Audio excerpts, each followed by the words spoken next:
Welcome to Inspired Living with Marc Lainhart, the Intuitive Prospector. Every Wednesday, Marc, along with his special guests, will explore thought-provoking topics and ideas that promote creativity, self-help, healing, happiness, and well-being to inspire you on your spiritual journey. Each week, Marc will discuss different paths to achieving a more spiritual, balanced, happy, and healthy lifestyle. Topics will elevate consciousness and range from metaphysics to the human and social experience and all things spiritual. Welcome to an inspired community that offers support, encouragement, and new ways of thinking. Marc is a tested, certified, and professional spiritual medium, metaphysical teacher, healer, and spiritual advisor with a spiritual practice based in Seattle, Washington.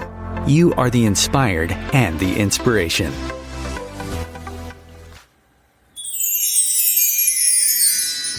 Good morning, good afternoon, or good evening, wherever you may be in this beautiful, transformative, shifting, awakening planet of ours. This is Inspired Living Radio.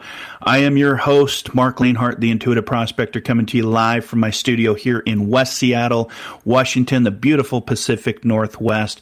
Thanks for joining me today on a very special show. I don't think I've ever done a show like I'm going to do today, but given the times, given where we're at in our history, given what's taken place in public and in media, I figured this would be a good time to disclose some of my experiences and knowledge and soul adventures with unidentified flying objects, unidentified aerial phenomenon, aliens, all of the things that we've been asking about for the last few years, and something I've been talking about with this drip format, at least for the last 3 years, about in the Roaring Twenties, our decade of the Roaring Twenties, that we would actually come to discover something bigger than ourselves, whether that's technology, whether that's a race, whether that's little green men.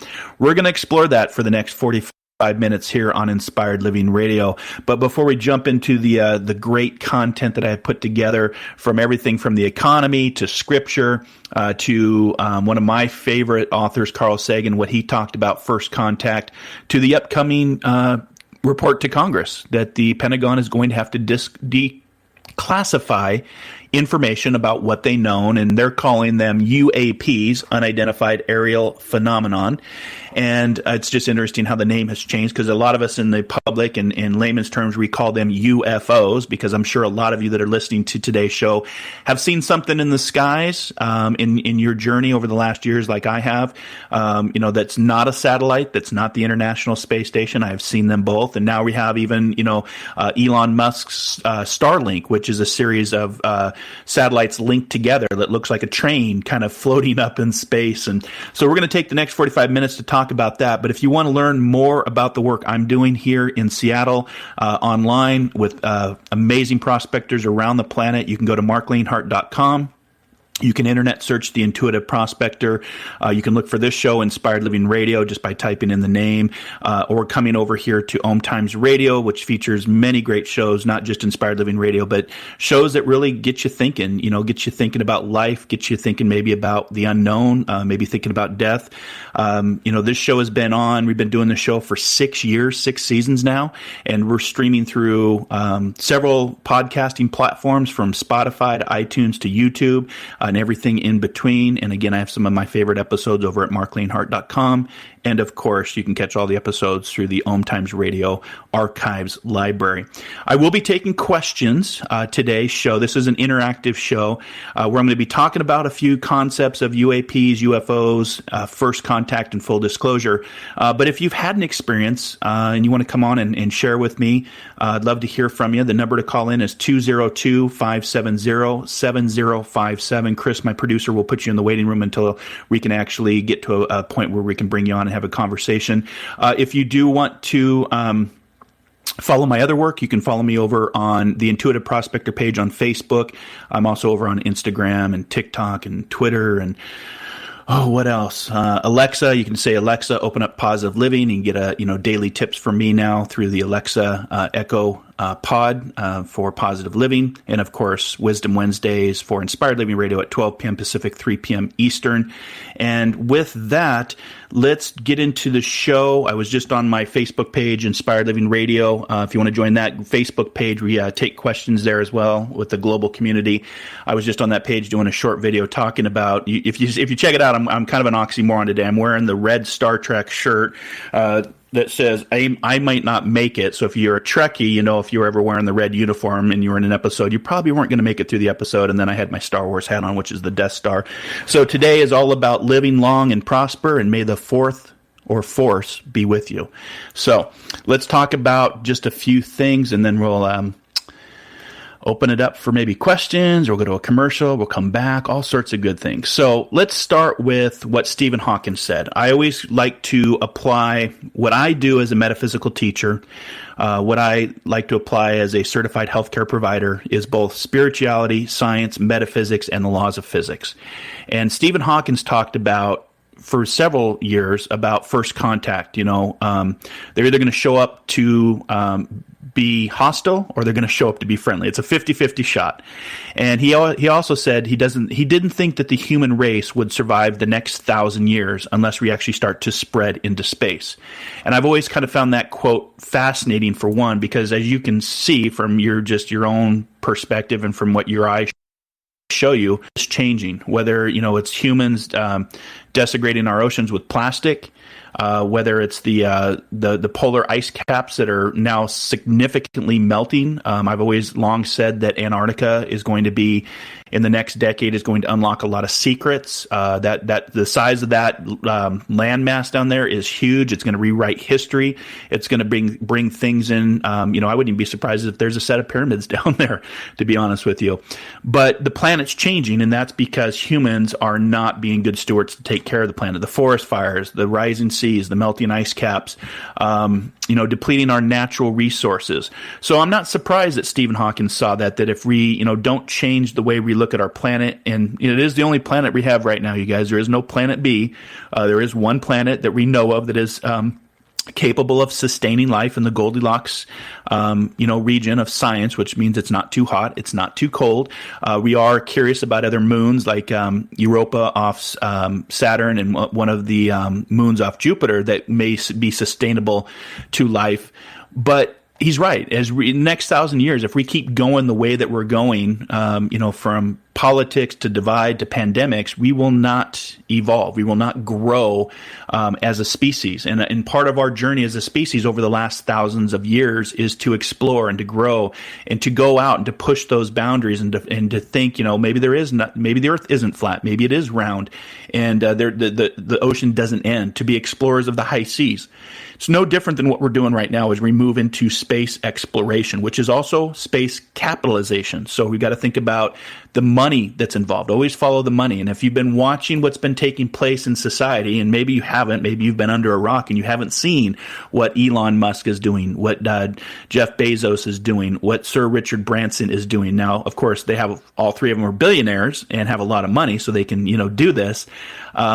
But, let's start with, Elon Musk. He is transforming space exploration. He has actually reduced the cost of space travel for rockets that would cost, millions of dollars, even $1 billion, down into the millions of dollars to reuse reusable rockets. If you've seen the test flight that was just done at Starbase down in Texas, he launched Starship. He's calling it Starship, literally. And he took a 6-story building. He flew it up 6 miles into the atmosphere, hovered there, and then belly flopped and came back and stuck a perfect landing. That is how we're going to start moving into space. That's how we're going to start having space tourisms. In the next few months, the first astronauts on Jeff Bezos' Blue Origin is going to be taking tourists into space to, experience no gravity, to experience the atmosphere and what it's like to leave the atmosphere. And in fact, one of the lottery winners is right here north of me in Everett, Washington, a Boeing engineer who his friend was actually chosen in the lottery to fly as one of the first space tourists, and his friend couldn't actually handle the flight, so he gave him his seat. So just a few miles north of me, we're going to have to see one of the first space tourists move into space on Jeff Bezos' Blue Origin. And if you watch this week, historically, Virgin Galactic just took a plane, literally attached a rocket to a plane, went up and then launched from the plane and went up into space to become one of the first space planes to go into zero G, to no gravity. And that was just fantastic to watch. So we've got a lot of shakers and movers going on and how we're moving into space, because that's just who we are as a species. And when you think about getting to space, everything changes, even just how it's not like navigating on the ocean. And I spent many years on the ocean in the U.S. Coast Guard. When you get into space, it becomes all about angles. It becomes about mathematics. It becomes about trajectory and engineering and science. I mean, people don't realize that you have to be going 17,500 miles per hour in order to break atmosphere. To actually leave the planet, you have to be going that fast. And that's what a lot of these billionaires are looking at, as different ways to get around that science, to where we don't have to use a lot of money and fuel to strap ourselves to a rocket. Maybe there's a different way we can leave the Earth without having to go 17,500 miles per hour. And it's just the same coming back into the planet. In order to come back and to break atmosphere, you have to be at a certain angle. When you're angled in, coming in, if you're not, you burn up. So the Earth is protected, which has always been fascinating to me compared to the other planets. And it's just fun to watch history unfold. So today's episode, we're talking about UAPs, UFOs, full disclosure. What is full disclosure? First Contact, and Element 115. And like I said, I started to watch and learn more about all of this when I was in my high school years back in the late 90s, well, early 90s for me. But in the late 90s, a gentleman, an engineer by the name of Steve Lazar, came out with a series called the Steve Lazar tapes. And he was an engineer at Area 51. And he started talking about all of this technology that we've come to believe now is out there, and it is real. But why now? Why are we talking about it now? Why is the government saying that, yes, there is technology here that has far surpassed us, estimated to be anywhere from 100 to 1,000 years advancing us? So think about this. In the time of 1903 in Kitty Hawk, North Carolina, when the Wright brothers first took flight in 1903, to where we're at right now in 2021, with space exploration, the International Space Station satellites, the Mars rover that's actually just had its first helicopter flight on the planet, first country to ever do that on the planet Mars. Imagine what another 100 years on top of that would look like, or 500 years, or 1,000 years. We start to think, what Nikola Tesla talked about in the 1800s. If you want to unlock the secrets of the universe, we start to think in terms of energy, frequency, vibration. We start to think about dimensional constructs. We start to think about what Einstein talked about, the wormholes and the Rosenberg wormholes, as far as instead of traveling through space, maybe there's a way that we bend space to travel from point A to point B. And from my personal experience, what I've seen with my own eyes, I can tell you the way that these objects, these UAPs, the way they move, they're not natural to the Earth's gravity. They move in such a way, and we'll go to the first break here in a few minutes, and I'll come with my actual first experience with a UAP or a UFO off the coast of Puerto Rico, which is the tip of the Bermuda Triangle, by the way, to see these objects move in a way that's just not natural to what we as humans would do, I guess. I go back to Close Encounters of the Third Kind, which, if you're into ufology, we'll talk about that as well. First kind, second kind, third kind, fourth kind, and of course, the fifth kind, which is where we're at, or going to be at in the month of June. Close Encounters of the Third Kind is based on just first contact, communication. And you'll notice in the movie they communicated by tones and by colors, not by actually English or Spanish or Italian, which is how that is going to probably unfold, because, again, for us to expect they would show up and speak English, that's pretty arrogant and naive of the human species to even think that. But there's something out there. We're going to talk in more detail. I'm going to share some fun thoughts with you. We're going to just, we're going to have a bit of a fun and just suppose for a moment that aliens are real and that there are probes or drones that are around the Earth and they're observing us, and these are not, Russian, and they're not Chinese, and they're not some special Pentagon weaponry or black box operation, but there actually is indeed a technology that is, allegedly 100 years to 1,000 years ahead of us, and the way that they maneuver and pull G-forces is not anything that we've ever seen before. And we'll be talking about, first contact, for full disclosure. What is that going to look like? How is that going to impact society? How is that going to impact our economy? How is that going to impact science and technology? How is that going to impact religion? There's a lot of quotes in the Bible about aliens that we'll talk about. So we're going to go to our first break, and when we come back, we'll pick up right where we left off. So if you have a question for me or you want to share something that's fascinating, you can call in to 202-570-7057. That is the OMTimes radio call-in line. I'd love to have a chat with you or just get a perspective, because I always say, spirituality is the art of shifting your perspective and learning from other people. But when we come back, we'll pick up with Carl Sagan, first contact, UAPs, UFOs, full disclosure, and everything aliens. We'll be back here in 2 minutes. This is Inspired Living Radio. The future of Internet radio is here. OMTimes Radio, IOM FM. Host your show on IOM FM, the radio network of OMTimes Media, one of the more recognized brand names in the conscious community, and is backed by the extensive marketing reach of OMTimes. Hosting a show on IOM FM immediately connects you with our extensive dedicated community. My name is Victor Furman. Some call me The Voice. I've always been fascinated with human nature, spirituality, science, and the crossroads at which they meet. Join me Wednesdays at 8 p.m. Eastern on OMTimes Radio, and we'll explore these topics and so much more on Destination Unlimited.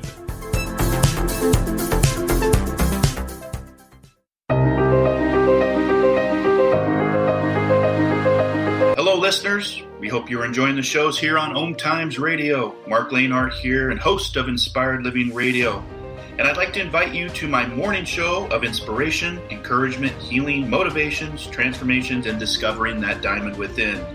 Metaphysical Mocha Mondays, every Monday morning at 8 a.m. Pacific Standard Time, 11 a.m. Eastern Standard Time, over on the Intuitive Prospector Facebook page and my YouTube channel, Soul Adventures.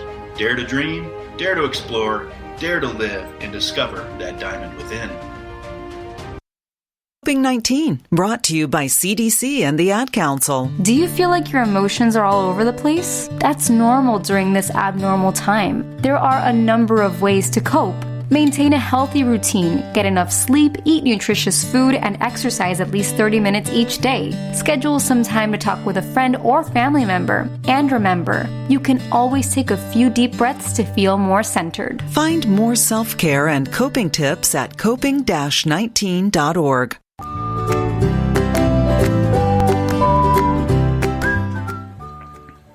And welcome back to Inspired Living Radio. I'm your host, Marc Lainhart, the Intuitive Prospector. Today we are talking about UAPs, UFOs, full disclosure, and first contact, and how that will impact us as a species, as a planet, as an economy, how it's going to impact our science, our technology.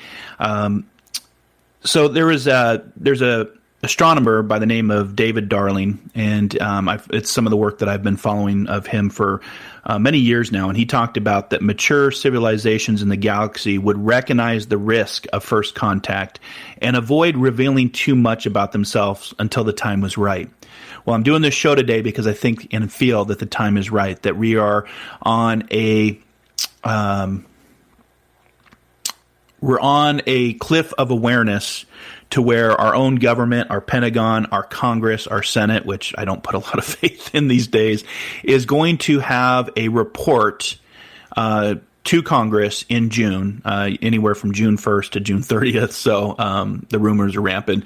But the report is going to declassify about what the Pentagon knows about UAPs. And UAPs, if you've not heard that term, it's a newer term applied to UFOs, because when you think UFOs, unidentified flying objects, there's a lot of us that have seen UFOs. And when you think UFOs, people think automatically, oh, that guy's kooky or that person is crazy. Well, a lot of people are not kooky or crazy, that they're actually quite educated and quite sane and have had experiences with things that are unknown. That's why they're called unidentified flying objects. So the government took and changed this to unidentified aerial phenomenon, because over the years, and I mean years, the report that, or the show 60 Minutes had just had 2 of their F-18 pilots from an incident that was back in 2004. Off the carrier Nimitz, where they talked about this little tic-tac about the size of their own plane that had the ability to mirror and mask every position that this pilot was able to maneuver. And this pilot is, he's a commander, he was a Top Gun instructor, top of his game. And when he says, there's something there that is beyond our capabilities, beyond our current technology, you got to kind of sit up and listen to that. So in June, the Pentagon will have to disclose this public report, Freedom of Information Act, of what they know on metamaterial, first contact, UFOs, UAPs. But what's interesting to me is not so much about this report, because like I said, I don't put a lot of faith in our government or our Congress or our Senate anymore. It's going to be a typical government report. I've worked in government reporting for over almost 20 years now, and there's a lot of channels it has to go through. It has to go through redactions. It has to go through editing process. It has to go, is this giving too much information away? So this report's going to be edited and it's going to be vetted. And so I'm not expecting a lot from this report, to be honest with you. My focus is more on what Eckhart Tolle talked about. Awareness is the greatest agent for change. And with everything that's going on our planet, yesterday was May 25th. Happy Star Wars Day for you Star Wars fans out there. 1977, that concept was created. There's a lot going on our planet, and we've seen. It's also, yesterday was the 1-year anniversary of George Floyd's murder, which I think was a very big wake-up call for humanity and us as a culture and as a species, and how we look at community and how we look at policing. So that's interesting to me as well. Same date, 2 different, awakenings, if you will, one from movies and one to real, society and violence that we experience in our streets and in our community, and the awakening of the planet that we're seeing from this pandemic. And so the timing of all of this has been the interesting part to me. I really try to apply science and metaphysics and the laws of physics and the laws of the universe to what I do in my work. And I just, from what I've seen over the last few years, I just don't know how we not avoid having this conversation now to where it's out in mainstream media. If 60 Minutes covering it, that's a big deal to me. I always check my sources, as you will, in today's social media world and news cycles. But I also follow the economy. The other thing that I look at is how, they always say follow the money when it comes to big things. And there's a professor, economics professor, that talked about how this report is really not going to change our economy right now, but as we move forward, it's going to open up opportunities of space capitalization. And we're seeing this, like I said, at the opening show, with the Elon Musks of the world, of the Jeff Bezos of the world, of the Sir Richard Bransons of the world, that are really pushing the boundaries to move us into serious space exploration. I mean, think about it. In 2019, we created Space Force. And people are like, well, why are we creating Space Force? Well, again, if you go back to history, you realize that the United States had an army. And once we started to have, in 1903, once we took flight with the Wright brothers and we started to build upon that, we created, the Army became branched out to become the Air Force. And now we know the Air Force today is what it is in our skies. But now we've pushed out into space, and there is actually national security from our satellites to how we can observe other countries. And so Space Force was created. So the Air Force, from the Army to the Air Force, from the Air Force to Space Force, and they are literally called Guardians, which I kind of chuckled at that. But it's the great example of science fiction becoming science fact. We have a star base down in Texas. We have a starship that has actually successfully landed last 2 weeks, which is very similar to what the Wright brothers did. And it literally it's a paradigm shift for how we travel into space. So I believe that based on where the economy is going, based on where the planet is right now, and based on our advancement of technology, that this civilization, whether it's a civilization, whether it's a drone, whether they've been observing us, which they have, that's why the timing is correct. That's why it feels like, they're going to have more awareness to life beyond our own planet. And that shouldn't surprise people. Now the question becomes, is it something nefarious? Are they here to, like the movies portray, enslave us and use our resources or destroy our planet? I would hope not. I would hope that a species that is capable of evolution and consciousness and has the ability to travel outside the laws of physics and science that we know it today would observe us, to help us, not to hurt us. From what I've been seeing and feeling and, participating in, there's nothing nefarious about it. Now, we do talk about alien abduction, and that's where we get into another discussion where are we talking just of one alien race? Or are we talking many different alien races? I don't know personally if I would want to come to the planet right now based on everything that we're doing to our planet and what we're doing to each other. But again, I go back to what David Darling said. Mature civilizations in the galaxy would recognize the risk of first contact and avoid revealing too much about themselves until the time was right. And I do believe that the time is now right. You can go back, like I said, I'm a student of history, and I like to learn to understand why we do what we do today. Why do we say the words that we do? Why do we believe the things that we do? And so, for me, being raised in religion, I always go back to some of the scriptures, and there's all sorts of different scripture references. I won't go through all of them today, but you can go all the way back to just Genesis 2:1, where it talked about the heavens and earth were completed in this vast array. Well, this vast array is mathematically we can't calculate the size of the universe because there's more stars in just our Milky Way than there are grains of sand on all the beaches around the planet. I mean, to me, that's just mind blowing. And if you just think about, just even 0.01%, I guess, of how many billions and billions of stars are out there, that means that there would be over 1 billion planets like Earth that would be sustainable of life. And so if you think in terms of science and mathematics, you got to realize that we cannot be the only ones out there. And if we are, then I feel sorry for us. I feel sorry that this is what we've become, and this is where we're at. That there should be so much more, like Star Trek, the Federation, the something bigger than ourselves. I've talked about this for 2 years, the Great Coming Together. I didn't know what the Great Coming Together would look like, but it's usually based on something that changes the minds and the beliefs of a globe, of a species to come together to, move forward in a way where we can move into space and we can honor one another and we don't have to go to war and destroy one another. But I always go back to, if you're familiar, what's called the Fermi Paradox, Fermi. It's something that great minds and theorists have talked about, just the mathematical equations of the Fermi Paradox of how much life is out there. We just haven't discovered it yet, or we just don't have the technology to understand dimensional connections. And what I mean by dimensional is we are here in a 3D construct of the human physical experience. And, when Nikola Tesla was working with his technology back in the late 1800s, he had actually made mention that he was actually connecting based on his Tesla towers.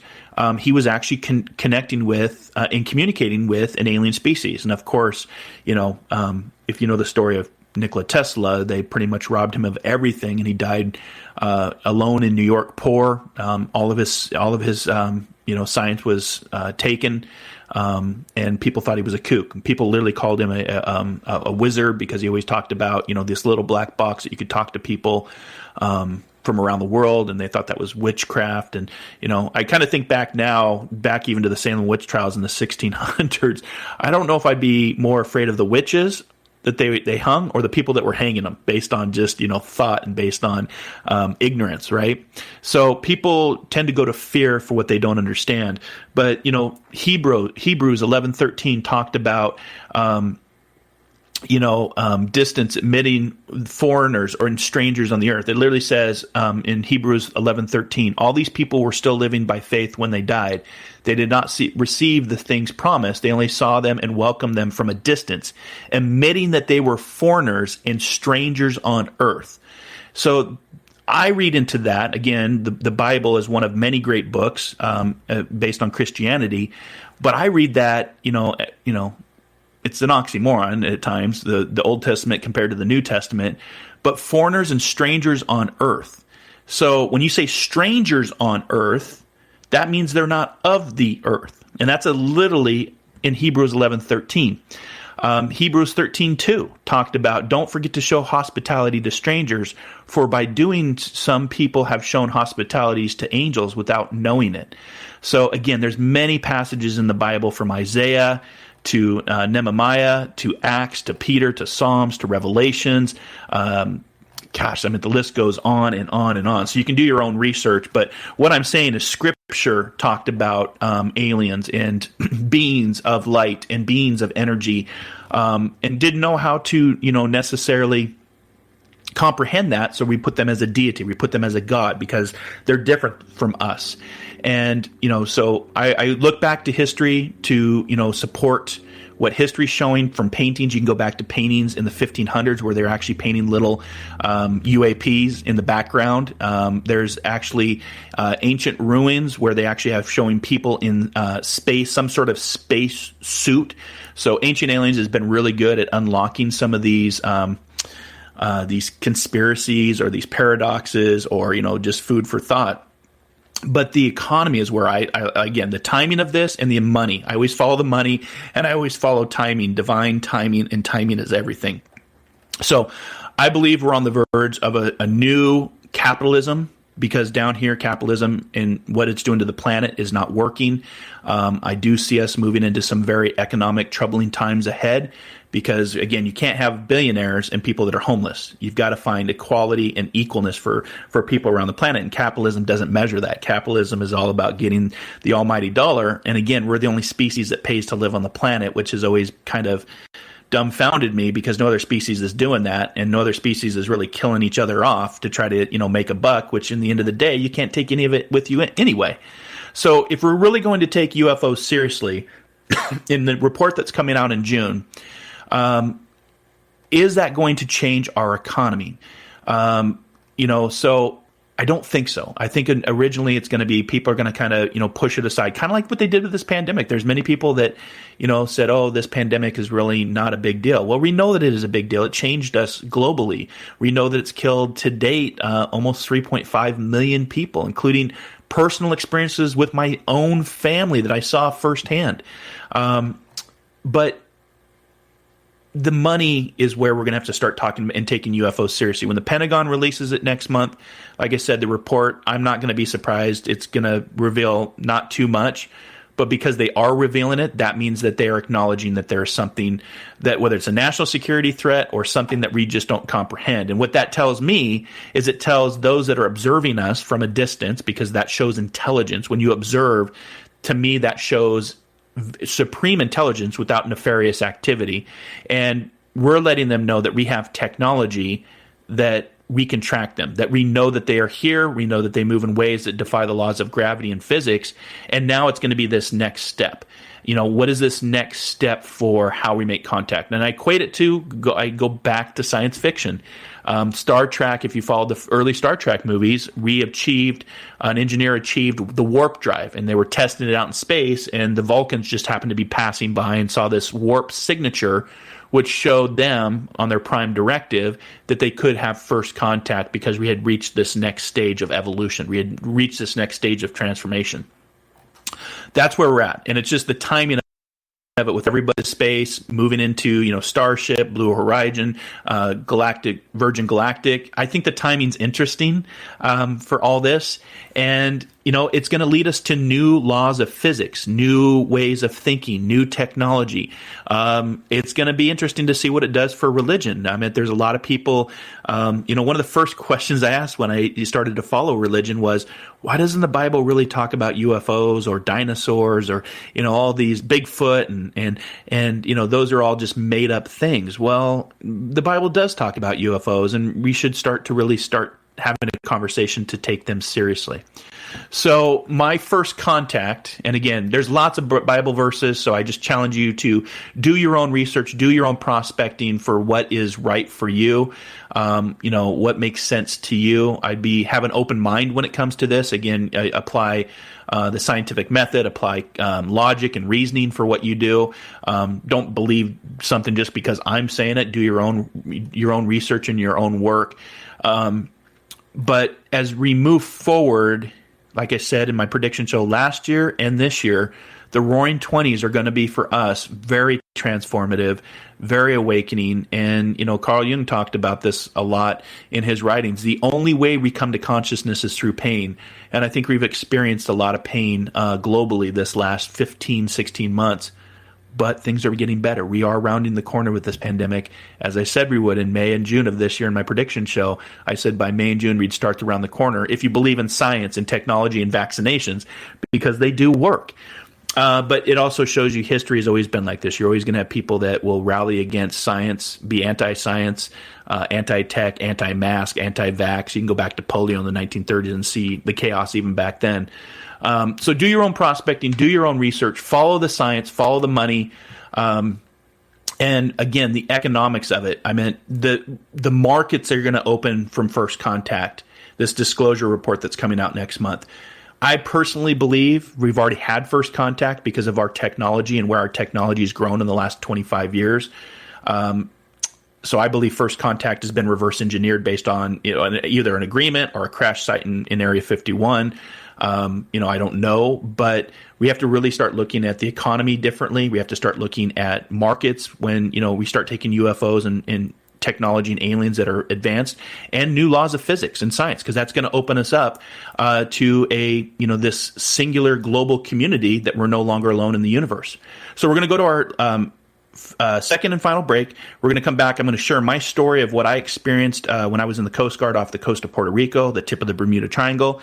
If you have a question, love for you to call in, 202-570-7057. We'll be right back here in 2 minutes. This is Inspired Living Radio. You are the inspired and the inspiration.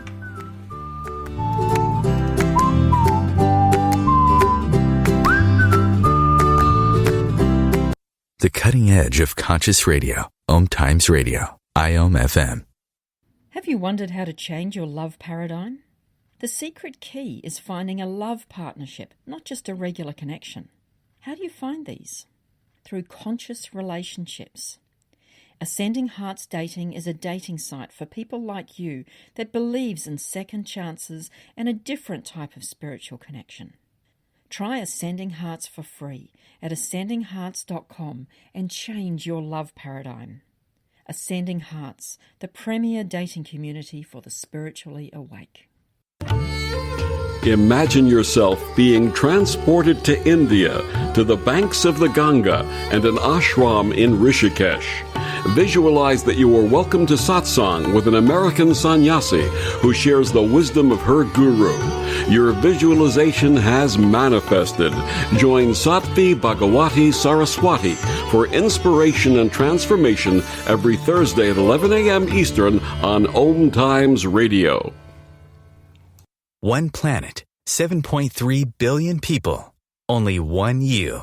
Life offers us many opportunities and learning experiences. Are you ready to explore and discover this beautiful planet, the life and energy all around us, the spiritual world, and what is unseen, along with your own personal soul adventure? Marc Lainhart, the Intuitive Prospector, is the spiritual connection you have been prospecting for. Internationally known as a tested and professional clairvoyant medium and spiritual advisor, Marc's work as a metaphysical teacher, medical instructor, radio show host, inspirational writer, and hiking guide are here to help you on a journey of self-discovery, healing, inspiration, education, and a whole lot of spiritual awesomeness. Dare to dream. Dare to explore. Dare to live. For more information on Mark's spiritual practice in Seattle, Washington, please visit marclainhart.com or internet search The Intuitive Prospector. If I could be you. And you could be me? For just 1 hour. If you could find a way to get inside each other's mind. Walk a mile in my shoes. Walk a mile in my shoes. Walk a mile in my shoes. We've all felt left out. And for some, that feeling lasts more than a moment. We can change that. Learn how at belongingbeginswithus.org. Brought to you by the Ad Council. Walk a mile in my shoes.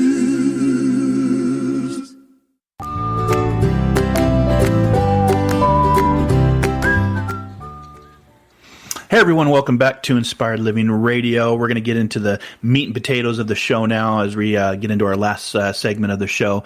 I'm just going to start off with one of my favorite authors, Carl Sagan, who talked about extraterrestrial messages would have the effect of revealing to mankind the folly of its divisions against itself. Think about where we're at in the world. Think about what's going on from politics to pandemics and everything in between, how people are divided, opinionated, and how divided we are against ourselves. What a great way to have first contact or through full disclosure. Full disclosure is revealing that there is something among the stars that is not of this planet, that is of a greater mindset, a greater technology, greater explorers, greater scientists than our own, and what a way to bring people together. And again, I'm so used to, some people call me for advice, other people call me crazy. I'm used to it now for what I do, from psychic to mediumship to metaphysics to what we've talked about on the show over the last 6 seasons. But I can't deny it anymore. There's something coming.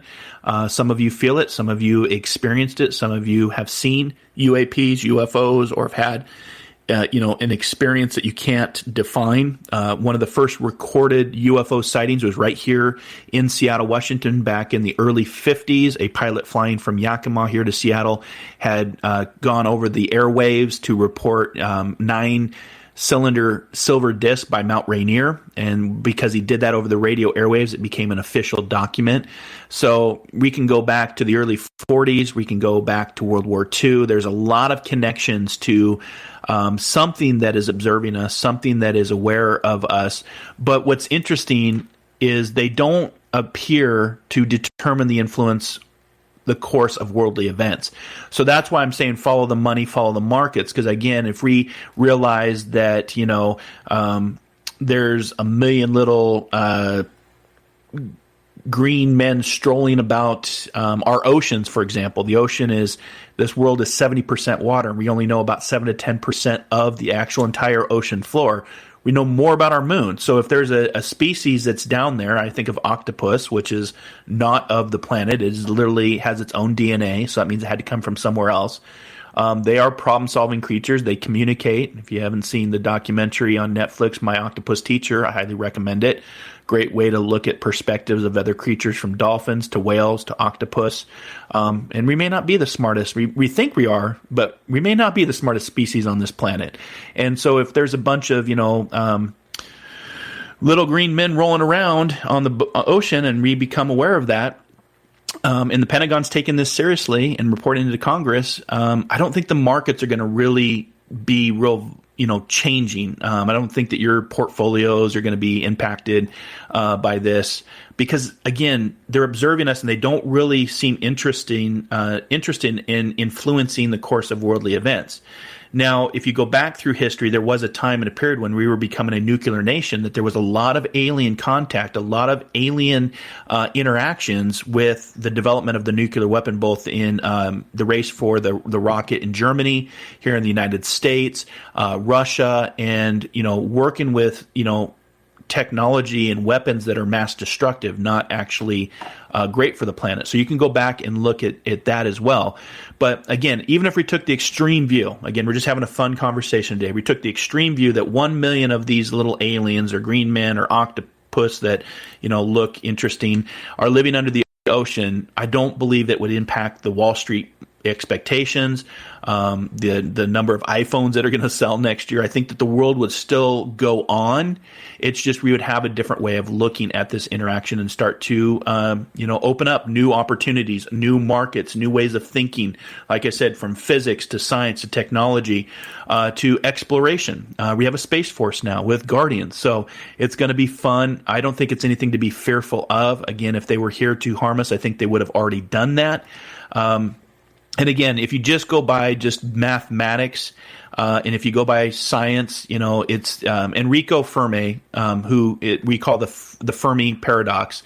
He had talked about where is everybody, that referred to the fact if there were so many star systems, habitable planets, and possibilities for intelligent life to arise elsewhere, where are they and why can't we see them? And this became known as what we call today the Fermi Paradox. And, some argue that there's a great filter in the chain of life that makes it either very hard for life to get started, very hard for life to evolve to intelligent life, or very hard for intelligent life to not destroy itself. That last one is kind of where I'm feeling that the human species appears to be. And of these filters, the last one has the empirical support already right here on the planet Earth, like I was just saying. So I subscribe... I subscribe more to they're observing us, and if we are about to implode on ourselves, that they may step in, the prime directive, if you will, because we are capable, we're a species capable of many great things, you guys, from music to writing, to movies, to love, to healing, to compassion. There's a lot of qualities that the human race does have, and if the prime directive of this culture or this species or this consciousness sees that we're going to destroy ourselves, maybe they do step in. Now, there is a depressing theory called by a Chinese writer by the name of Cixin Liu, and it's called the dark forest theory. And if the universe is like a jungle and there are highly advanced civilizations hunting through it like tigers ready to destroy any rivals before they can start to evolve, become more dangerous with their technology, with their weapons, with their armies, with the military industrial complex, then you best not light up a fire in that jungle, right? Because you're going to make yourself known. And we've done that. We've lit up a fire in the galaxy, in the universe, by sending out the Voyager, saying, here we are, third planet from the sun, us humans. So we've put the invite out there, so it shouldn't surprise any of you that when you put an invite out there, you might be prepared for what shows up or be open to something that shows up to this invitation. So I don't subscribe to the dark forest theory because, again, if there's at any sign there's intelligent life on a planet, the most sensible thing for these warlike civilizations to do would be to snuff them out. I think because of what we're seeing from the technology and the way they defy the laws of physics, I think they would have already done what they needed to do. And that's why I don't feel they're nefarious, and I don't feel like they're here to take our resources like Hollywood portray in many movies. It's more of, the dark forest theory is to snuff them out before they become a threat, in other words. So the smart species figure this out, hide themselves in the dark forest of the galaxy, not bringing any attention to themselves for fear of being wiped out by a more powerful civilization. Now, sadly for humanity, we're pretty much announced ourselves, like I said, with the launch of the spacecraft, what we've put ourselves out there, the radio frequencies, some of the first radio television frequencies went out in the 40s. And these spacecraft that we're seeing, that I saw, and I'll share my story real quick. It was when it was 1999, 98, 99.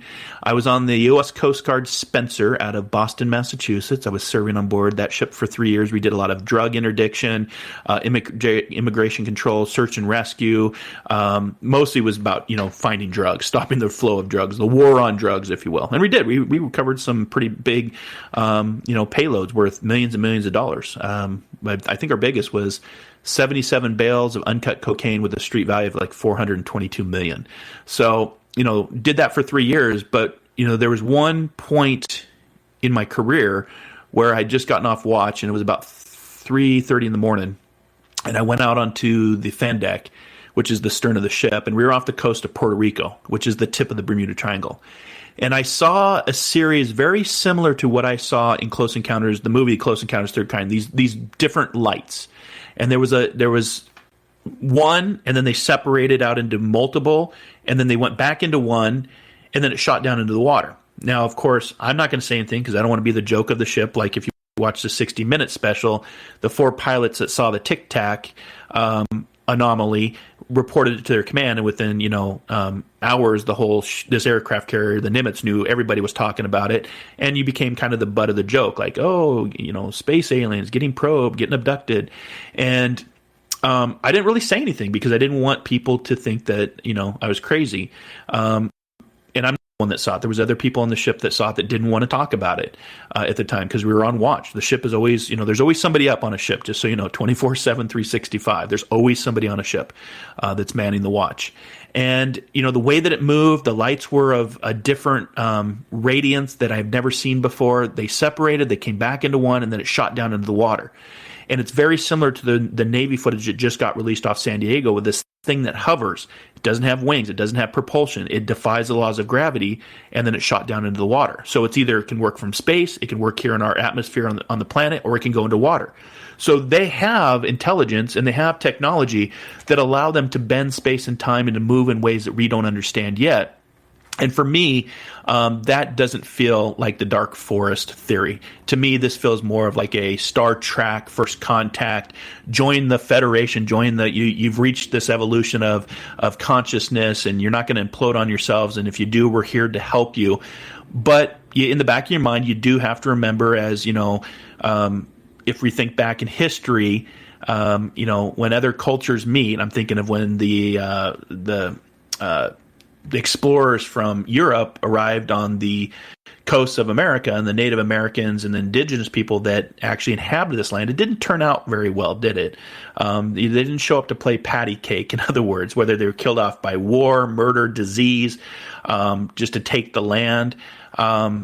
So you have to have that in the back of your mind. But again, if they're so far advanced, I don't believe that they would actually want to have something to do with the violence, if you will, to actually go down that path to destroy, because I think they would have already done it. So if you get a chance, there's a great book. Like I said, one of the first books I read back in the 90s was Contact. And that's when I started to get interested in ufology, and when I started to learn about this element 115. So element 115 is something that both Russian and American scientists had come up with. It's called moscovium. And Czar was talking about this new material that they started to reverse engineer. And, it was synthesized in 2003. So this is about the time of the Nimitz carrier, right? 2004, 2003. That's years ago, you guys. But it was synthesized by a joint team in Russia and America at the Joint Institute of Nuclear Research. So again, we're back to this nuclear atomic makeup of this element. And again, I try to apply both science and my own experiences to make a logical conclusion, and my conclusion is based on what I've seen, what I see with this element 115, the way that our technology has gone, the amount of reports filed each year through the Ufology networks, MUFON, which is the where you can actually report your experiences. There's just overwhelmingly too much information, and I think the Pentagon, our government, know it. And with everybody having technology in their hands now, with a phone, a smartphone, a camera, video, it's just a matter of time before we just announce that we've known it for all along, right? And I think it's going to be beautiful, because it's going to show us how the mankind, the folly is of our divisions against ourselves.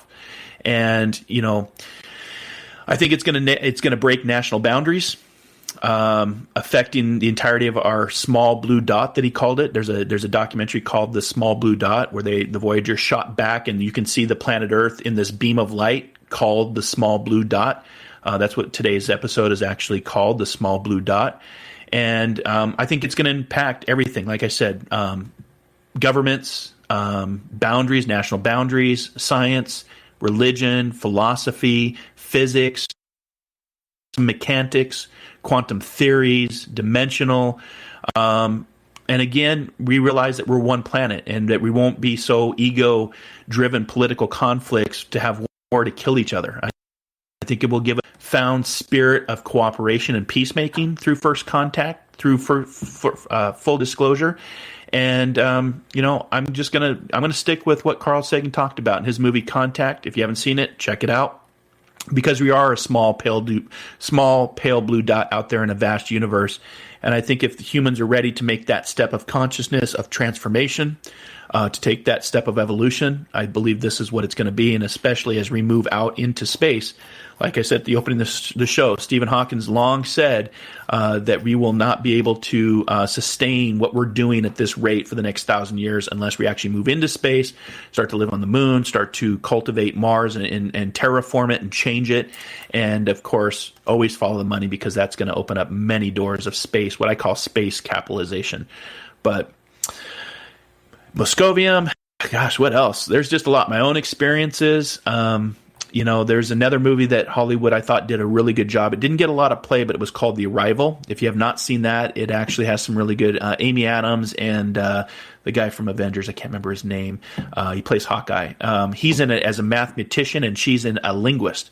And I always laugh when you see these movies of where the alien shows up, they step out, they're breathing our air, they kind of look like us. I don't think it would be any of that. I think it would be quite different, because as we learn from science, a species grows and becomes accustomed to the environment in which it's in. Your arms are only so long so you can reach your mouth, for example. So if you're in a different environment, there's even theories that Venus, up in the clouds of Venus, that there would be life sustainable, even though the planet below is very hostile. We've learned from science and history that creatures and life can survive in very extreme hot and cold environments. And we just have to, like Dr. Wayne Dyer said, if you change the way you look at things, the things that you look at start to change. And I do believe that's where we're going. But check out the movie The Arrival, because it's more of a logical approach and a make sense approach of how a species would actually communicate and contact with us. Again, they're not just going to step out of a ship, breathe our air, and start talking our language. They might, but I highly doubt that, based on science and physics and the environments in which they were a part of. So I just want to say thank you for hanging out with me today. What a fun show. We are the Small Blue Dot, and I hope that you, until our next soul adventure together, be kind, be caring, be compassionate, and most importantly, dare to dream, dare to explore, dare to live, and discover that diamond within. And get ready for June. It's going to be one heck of a month, you guys. Have a great rest of your day. Take care, and thanks for listening to Inspired Living Radio. Namaste.